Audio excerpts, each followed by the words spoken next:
Pemirsa, Sulut United melakoni laga uji coba menghadapi tim Liga 3 Morotai United. Pertandingan ini merupakan laga terakhir Sulut United sebelum menjalani kompetisi Liga 2 musim 2020. Kesebelasan Sulut United meladeni tim asal Maluku Utara, Morotai FC pada laga uji coba yang berlangsung di Stadion Kelabat, Manado, Sabtu 7 Maret 2020. Pada laga tersebut, Sulut United menang dengan skor 4-1 lewat gol-gol Made Wirahadi dan Nina Mengge dan Excel Runtukahu. Sementara gol balasan Morotai United dicetak oleh Bismar Ali.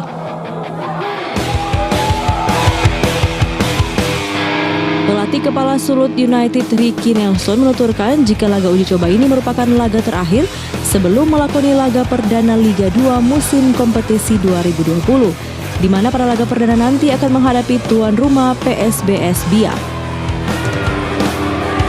Hari ini kita simulasi terakhir buat pertandingan nanti di sana Biak.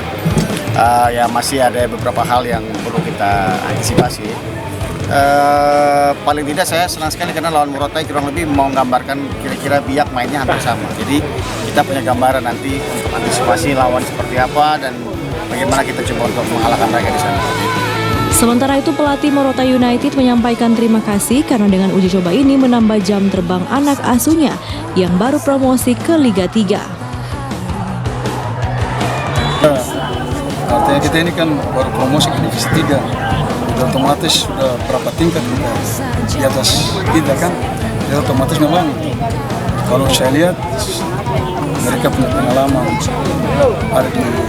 ada beberapa pemain nasional, terus pelatihnya yang punya kualitas. Kalau kita dengan MU yang baru sekitar 4 bulan, kita berani tur, berarti kita ingin maju. Dan kita dapat tim di kasta Divisi 2 ini sangat luar biasa. Ini suatu penghormatan yang sangat luar biasa bagi Morotai United.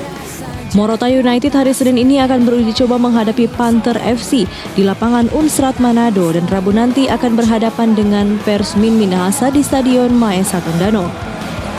Sementara Sulut United akan melakoni 2 laga away setelah dijamu PSBS Biak 15 Maret. Akan dilanjutkan dengan menghadapi Persewar Waropen 4 hari kemudian.